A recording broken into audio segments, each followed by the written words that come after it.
पण लईच बघायला म्हणून कसं जावं, बघायला म्हणून टाळलंय बरं का, लक्षात ठेवा. आणि म्हणून मला तुम्हाला सगळ्यांना सांगायचंय, एक विचार करा, आयुष्यामध्ये जगावं कसं, तर मला वाटतं शेतकऱ्यासारखं जगायला पाहिजे. म्हणजे जगणाऱ्याला जीवन कळते, पळणाऱ्याला नाही. लक्षात ठेवा, जीवन कुणाला कळतं, जे जगतात त्याला कळतं, पळणाऱ्याला जीवन कळत नसतं.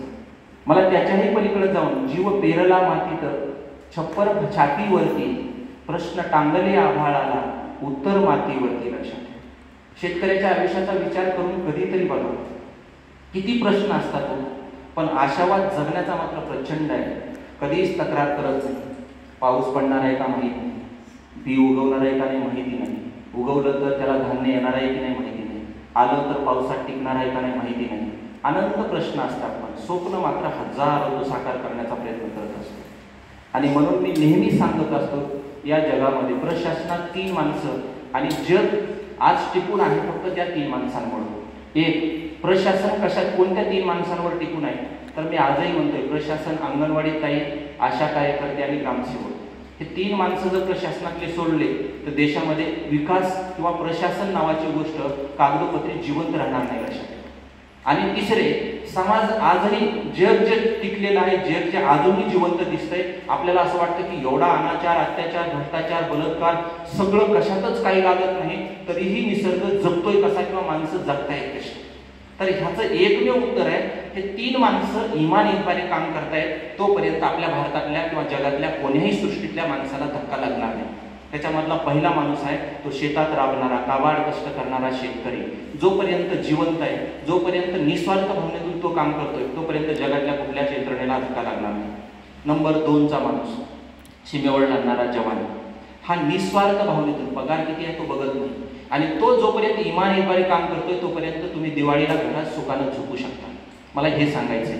त्याच्यानंतर राहिलेला 3रा माणूस आहे, त्या माणसानं ज्या दिवशी पैसे घ्यायला चालू करतील, त्यावेळेस इकडले बसलेले सगळे पुरुष नाही आलक निरंजन म्हणून भव्य कपडे घालून जर गावाच्या बाहेर नाही फिरले, तर मी तुमच्या इथं आयुष्यभर पाणी भरतो. ती म्हणजे घरात काम करणारी बाई. हे 3 माणसं इमान इतबारे काम करतात, आणि म्हणून आपला देश चालतोय. आजही बघा, लोक म्हणतात एवढं पाप मातलंय, वाढलंय, तरी देखील काय चाललंय, कसं चाललंय देव जाणे. तुम्हाला माहिती असेल, निसर्गाच्या फक्त नरड्याला आलं होतं. कधी? फक्त 2019ला. त्याने एकच झटका दाखवला. 2 लाख रुपयेवाला माणूस देखील म्हणायचा, काय जगण्यात अर्थ आहे हो, किती महागाई वाढल्या हो. त्यानं एका दिवसाला 2दा ड्रेस बदलणारा माणूस 2 वर्ष एका बरपिण्यावर, एका टी शर्टवर 2 वर्ष बोंबलत फिरला. माहिती असावं तुम्हाला.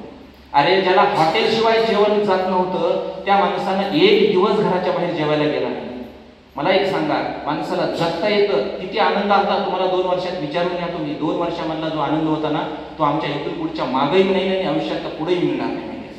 इतका आनंद आयुष्यामध्ये होता. आणि मी तुम्हाला आज सांगतो, आयुष्य खूप छोटं आहे, जगणं खूप सुंदर आहे. आणि मी तुम्हाला सांगतो, आज समाजातल्या सगळ्या माणसांकडे बघा, कुणी सुखी नाही होत आहे, कुणी सुखी नाही.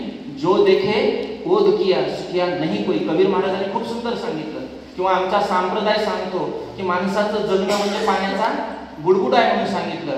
त्याच्याही पलीकडं क्षणभंगुर नाही भरवसा, वारे सावध तोडा माय. आयुष्यात एका सेकंदाचं खरं नाही म्हणून सांगितलं. क्या भरोसा है इस जिंदगी का, साथ देती नहीं हो किसी का, सांस निकल जाएगा रोशनी का चलते चलते. तुम्ही उद्या आज झोपल्याच्या नंतर सकाळी सुखानं उठणार आहेत का नाही, हे देखील तुम्हाला माहिती नाही. तरी देखील माणसांचा आशावाद बघा जगण्यासाठी आहे. तुम्ही झोपेमधून जिवंत उठणार आहेत का हे माहीत नसताना तुम्ही 3 महिन्याचं रिचार्ज मात्र गॅरंटीनं मारता. लक्षात घ्या. त्याचं कारण एक आहे,